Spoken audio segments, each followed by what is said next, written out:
Ek onthou nog toe ons nog in Nieu-Seeland gebly het, hoe die hele land aangegryp is deur massa strandings van loodswalvisse. Jy weet, hierdie partykeer is dit tientalle, honderde walvisse wat net besluit hulle gaan land.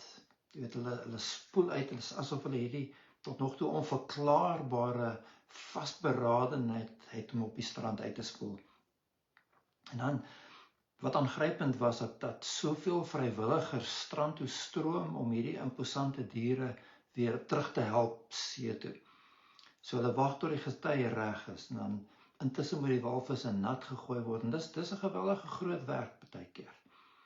Jy weet, hulle moet nat gegooi word, hierdie omstanders word emosioneel so deel van hierdie tragedie. Hulle troos die walvisse en hulle troos mekaar, en die walvisse se lot word die fokus van media belangstelling.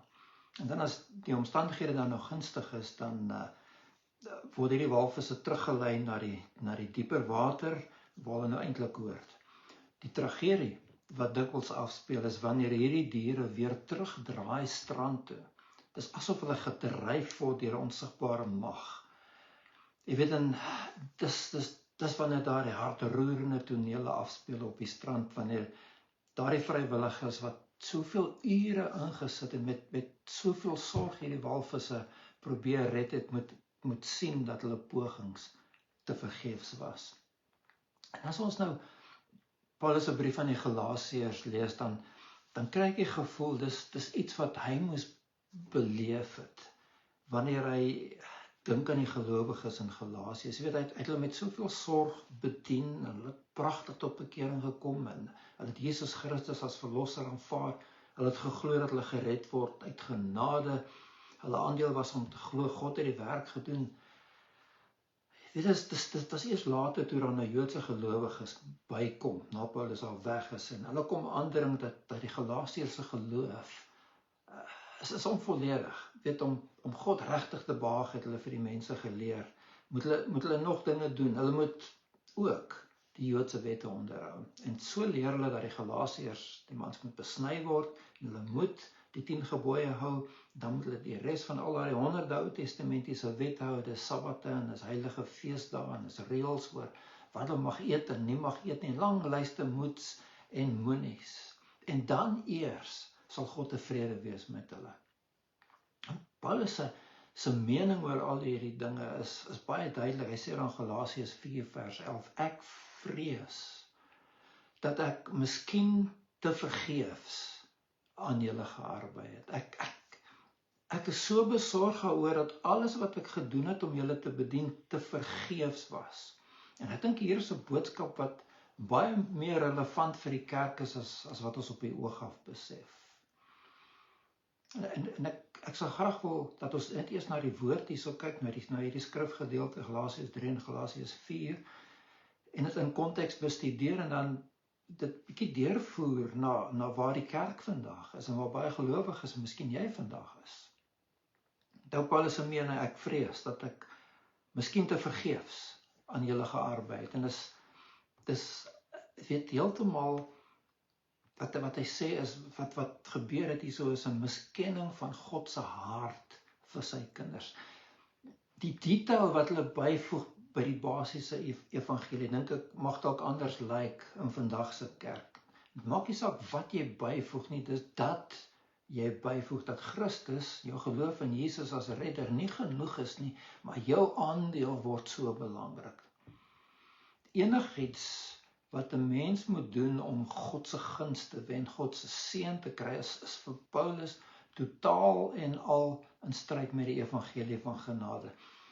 Weet, dit is so verkeerd dat Paulus vir hulle sê, dit is so goed asof hulle terugkeer na die heidense godsdienste.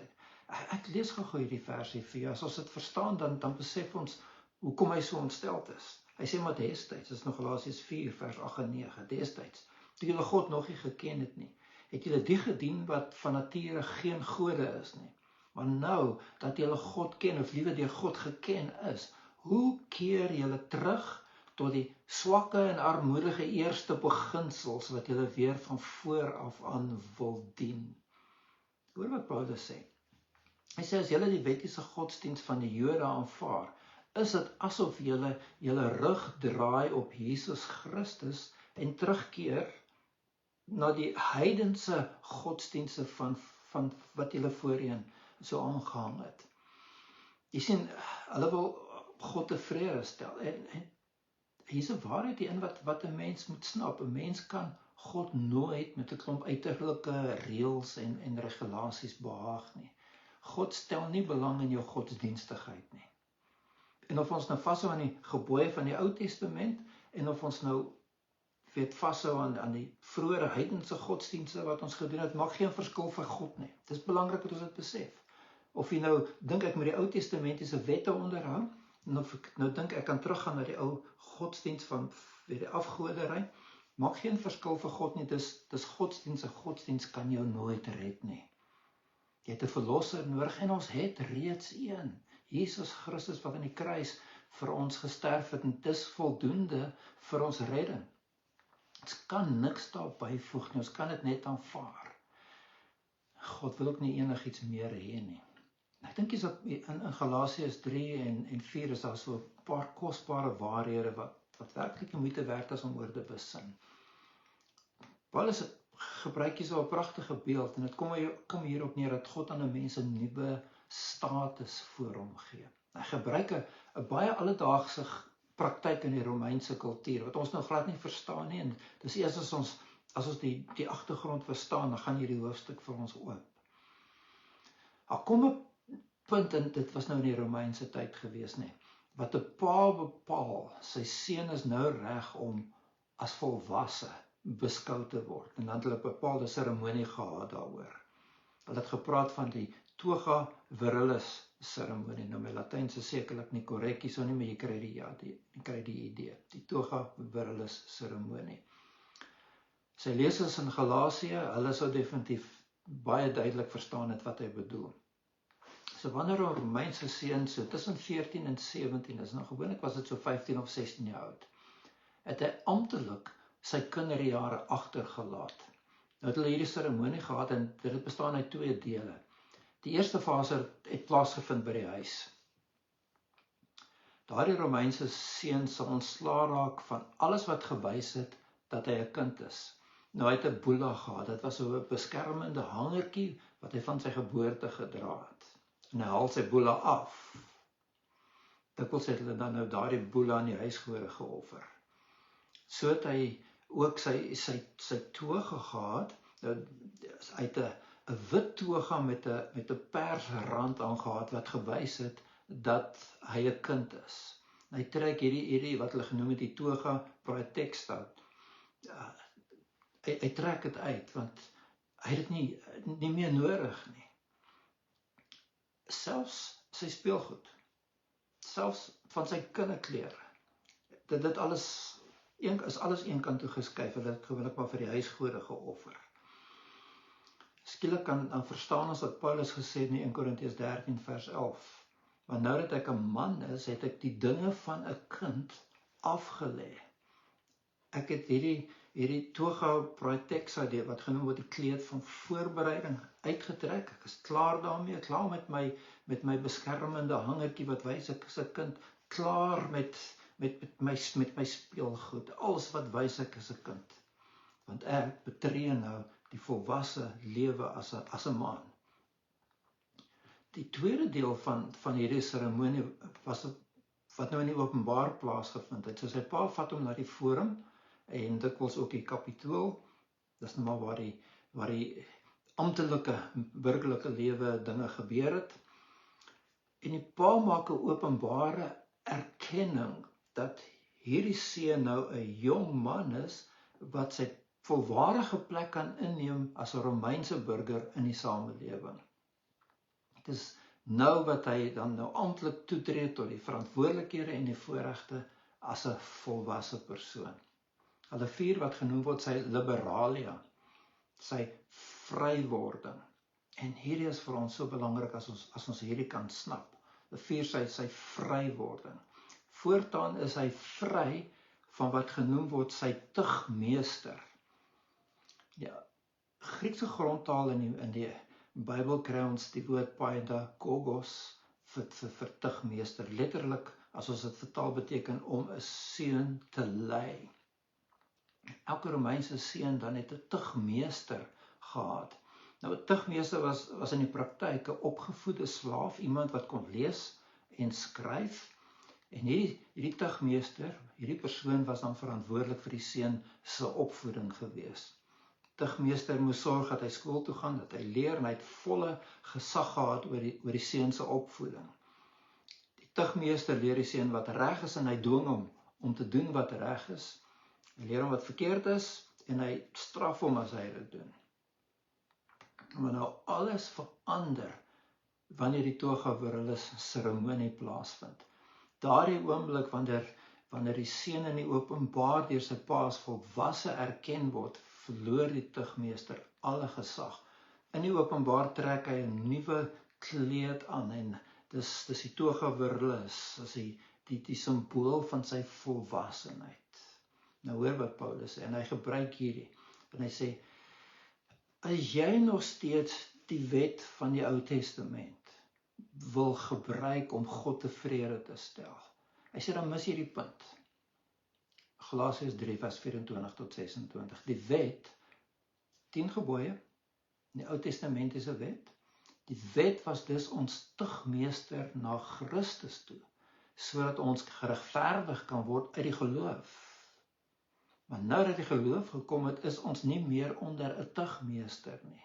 Want julle is almal kinders van God deur die geloof in Jesus Christus. Die wet, die 10 gebooie, het jou geleer wat verkeerd is. Deur die wet sien jy dat jy 'n sondaar is. Deur die wet sien jy dat jy 'n redder nodig het. Die wet was nooit bedoel om jou te help om regverdig voor God te staan nie. Kom ons kry dit duidelik. God het nie die 10 gebooie vir jou gegee om jou te help om regverdig voor God te wees nie, want niemand kon dit hou nie. Die wet was jou tugmeester na Christus. Die wet was die een wat vir jou gesê het, jy kan dit nie maak nie. As ons Paulus sy hele redenasie hierso lees, dan sien ons baie duidelik, daar's geen sin vir 'n volgeling van Jesus Christus om onder die wet van die Ou Testament te leef en God te behaag nie. Ons is nie meer onder die tugmeester nie. Ons is nou volwasse seuns van God. Galasiërs 4 vers 5 sê ons het die aanneming tot kinders ontvang. Nou hierdie woordjie aanneming is baie misleidend, want in Afrikaans, in die moderne term in elk geval seker wêreldwyd, dink ons aan 'n kind wat nie ouers het nie, of 'n kind wie sy ouers nie vir hom of haar kan sorg nie. Hierdie woordjie aanneming is huithesia in Grieks, en dit beteken om as 'n seun te plaas. In die Romeinse kultuur was dit nie iemand anders se kind wat jy aangeneem het nie. Dis nie wat aanneming beteken het nie. Dit was jou eie seun wat jy aanneem, met ander woorde, dit was die openbare erkenning dat hierdie seun jou seun is, en jy erken nou dat hy nie meer onder die tugmeester is nie. Jy erken nou dat hy 'n volwasse jong man is. Nou het hy die voorregte wat hy nie voorheen gehad het nie. Hy's groot nou. Dis wat God doen met mense wanneer hulle in Jesus Christus as hulle verlosser glo. Galasiërs 4 vers 5 sê sodat ons die aanneming tot kinders kan ontvang, dat ons by God kan hoor, ons is nie meer onder die tugmeester, onder die wet nie. Ons is nou nie openbaar verklaar as kinders van God. Jy sien daar die nuwe toga, het die jongman sy identiteit verander. Stel dit net gou voor, hier stap 'n Romeinse vader saam met sy tienerseun deur die strate van Rome. Gister nog het die seun daardie persgerande toga van sy kinderjare gedra. Die tugmeester was daar, net saam met hom, het elke tree dopgehou. Die beskermende hangertjie om sy nek het getuig, hy's nog 'n kind. Nou vandag is die hangertjie weg. Die kindertoga is afgehaal. Die tugmeester stap nie meer saam met hom nie. Daardie wit, eenvoudige wit toga wat hy het, waarmee sy pa hom dan nou die forum binne lei voor die oë van die hele stad. dit verklaar. Hy's nog dieselfde persoon, maar sy status het verander, sy identiteit het verander, sy toekoms het verander. En Paulus sê dat iets nog groter gebeur met die gelowige. God self verklaar, jy is nie meer onder die tugmeester nie, jy is my seun. So, hoe absurd sou dit wees, as 'n seun dan verklaar is as 'n volwasse man, hy is nie onder die gesag van sy tugmeester nie. Die volgende oggend dan stap hy maar nog steeds na die tugmeester toe, en die tugmeester sê vir hom, gaan werk in die perdestalle vandag, en sorg dat die perde moet mooi opgeruim word, ek wil hê dit moet silwer skoon wees. Terwyl hy by die stalle kon instap en vir 'n slaaf kon sê, salf my 'n perd op. Ek gaan vandag my plek inneem op die stadsplein as 'n jong burger met stemreg. Ek is nie meer onder die tugmeester. En hy sien nie die verskil wat dit maak. So, ek wil vir mense wat so behep is met die Ou Testamentiese wet, die 10 gebooie, die Sabbat, die klomp feeste wat hulle moet vier, en al die reëls oor wat jy mag eet en nie mag eet, en heilige feesdae en al die goedes. Wil ek vra, wat maak jy met die volgende vers, Galasiërs 4 vers 10 tot 11? Julle neem dae en maande en tye en jare waar ek vrees dat ek miskien te vergeefs aan julle gearbei het. Wat Paulus sê is, hulle beleef niks van God se bevrydende genade nie. Dis eers wanneer God se genade vir jou 'n werklikheid word, wat daar 'n groei in jou verhouding met God moontlik is. Kan ek dit gou weer sê? Jou onderhouding van die Sabbat en die wette en die eet goed wat jy nie mag eet en al die Ou Testamentiese reëls en so aan, gaan jou nie geestelik laat groei nie. Hoor dit. Maar hoor Galasiërs 4 vers 5 en 6. En omdat julle kinders is, het God die gees van sy seun in julle harte uitgestuur, en hy roep Abba Vader. Abba wat beteken, is die Arameese woord vir pappa. Het weerspieël daardie intimiteit wat ons as kind van God het met ons hemelse Vader. Nou leer ons God ken, God se karakter, wie God is op 'n nuwe, vars, opwindende manier. Ons ontwikkel hierdie verhouding met God, en God kry 'n baie persoonlike karakter vir ons. Hy is nie die ver af God, die hoog en die verhewe, dat mens eintlik te bang is om naby te kom. Hy is jou pa. Nie, hy het 'n vrymoedigheid om met hom te kan praat, wat 'n kind het teenoor sy pa. Jou manier van bid verander. Luister gerus as mense bid. Jy hoor baie oor hulle verhouding met God. Jy weet, baie mense het hierdie hoogdrawende, baie onpersoonlike terme. En teologies korrek, niks verkeerd met wat hulle sê nie, maar dit sê net vir my, jy weet, hulle het nie regtig 'n persoonlike verhouding met God wat hulle kan sê pappa is nie. Jy het daardie voorreg om daardie verhouding met die Here te hê, om vrymoedigheid te hê, en dit verander hoe jy bid. Luister as iemand bid, hoor jy die intimiteit met God, of hoor jy 'n godsdienstige gebed?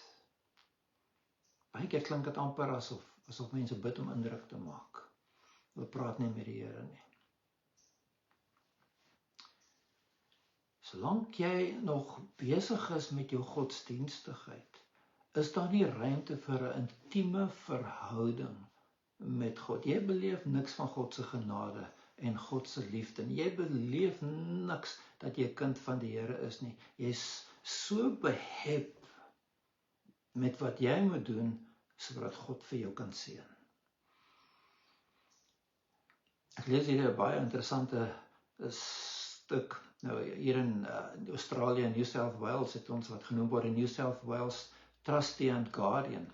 Nou, dis die persoon wat verantwoordelik is om te sorg dat as daar erfenis is wat nog nie opgeëis is nie, dan moet hulle die moontlike erfgename gaan opspoor. Partykeer, jy weet, dis baie moeilik om die begunstigdes in die hande te kry. Mense ignoreer die oproepe en die briewe. Hulle dink is net 'n bedrogspel en daar's erfenisse wat wag om opgeëis te word vir baie jare. Maar hierdie trustee en guardian is die persoon wat die mense moet opspoor. En sy vertel dat hierdie een insident spesifiek, hulle moes wêreldwyd gaan soek na die afsterwe van iemand. Daar was 8 neefies en niggies wat hulle uiteindelik geïdentifiseer. Dit was 'n geweldige werk om hulle in die hande te kry. Eerstens was 'n geweldige ding net om uit te vind wie hulle is en toe moes hulle die mense in die hande kry. 8 van hierdie neefies en niggies het geen idee gehad dat hulle geregtig is op 'n aandeel in wat hulle genoem het oom Marcel se boedel van $1.4 miljoen. Totdat hulle die waarheid gehoor het hulle geleef asof hulle dit nie besit nie. Nou, stel jy voor iemand leef as bedelaar op die straat, nie? En 'n prokureur soek hom al maande om vir hom te sê, jy het $1 miljoen erfenis. Jy hoef niks te doen om dit te verdien, nie. Dis joune. Jy moet dit net ontvang. Hier is dokumente wat jy moet teken. Gee jou bankrekening, dat ons die geld kan inbetaal vir jou. Die erfenis behoort aan jou. Sy armoede duur voort omdat hy of nog nie die goeie nuus gehoor het nie, of het nog nie aanvaar het nie. En die tragedie is dat baie Christene soms leef asof hulle nie die oorvloed van God se genade ontvang het nie. Hulle keer terug na 'n te vergeefse godsdienstigheid, terwyl die rykdom van hulle erfenis as kinders van die Here aan hulle behoort. Ek wil vir jou 'n paar vrae vra en ek wil vir jou kry dat jy kan besin oor waar staan jy in terme van het God te vergeefs Jesus gestuur na die kruis, of is jy nog steeds is jy nog steeds besig om sy guns te wen? Wie kies jy? En wat kies jy? Kies jy om God te behaag met die 10 gebooie in die Ou Testamentiese wette? Of kies jy om as 'n kind van God vry te leef van die wet, vry van die wet? Want weet jy, die wonder is, die Gees van die Here kom woon in ons hart en hy skryf op ons harte die wet van die Here. Dis nie vir die Here nodig om vir my te sê, jy moet, jy mag nie. Diep van binne af kom die begeerte om die wil van die Here te doen. Wat kies jy? Die letter van die wet, die Ou Testamentiese goed, of kies jy die Gees van die Here hier in jou hart? Ek dink enigiets en enigiemand wat die fokus wegneem van Jesus Christus as ons verlosser, enigste verlosser en Here. Enigiemand bring ons op daai punt waar Jesus te vergeefs vir ons gesterf het. So wat kies jy? Kies jy jou kerk se mensgemaakte reëls en valse leerstellings? Of kies jy die waarheid van Jesus Christus? Nou praat ek spesifiek van mense wat in kerke is wat nie Jesus Christus as Here en Verlosser erken. Kies jy geestelike misleiding of kies jy die sekuriteit van God se woord? Het jy al ooit regtig gaan kyk wat leer jou kerk jou? Het jy al ooit regtig het gaan opweeg aan die woord van die Here, aan wat die Bybel sê, of aanvaar jy nou maar net wat jou kerk vir jou sê? En geen nou wat die kerk is nie, jy moet self by die Here hierdie ding gaan uitsorteer. Wat kies jy? Om 'n geestelike leier te volg? En hierdie is relevant, dink ek, vir die tyd waar ons leef, vir mense wat bely dat hulle kinders van die Here is. Kies jy om 'n geestelike leier te volg en jy eet alles vir soetkop wat die persoon vir jou leer? Of hou jy by die eenvoud van God se woord? As jou geestelike leier na jou toe kom met 'n nuwe openbaring van die Here het hierdie nou vir my gesê, dis wat die Here vir ons nou sê. Is dit in lyn met God se woord of is dit nou maar een of ander openbaring wat hy gekry het en baie keer is dit om 'n persoon op 'n soort van 'n verhoogie te plaas. Dis nou die persoon wat die openbarings van die Here kry. Is dit God se woord? Wat kies jy? Ek weet, wil jy inpas daar by Paulus, ek vrees dat ek te vergeefs aan julle gearbei het. Ek persoonlik dink dat daar baie pastore en dominees is. Nee, maar nou mooi luister. Ek dink dat daar baie pastore en dominees is wat met 'n opregte hart die woord van die Here week na week vir mense bring, wat in getrouheid en met baie liefde hulle mense bedien. Hulle het nie die sensasionele wat rondom hulle is nie. Nee, hulle is getrou. En hulle is lief vir jou. Hulle is lief vir hulle mense. En ek dink baie van daardie pastore en dominees in hulle hart roep hulle uit te vergeefs. Ek vrees dat ek te vergeefs my lewe wy aan hierdie mense wat wegdraai. Jy weet hulle,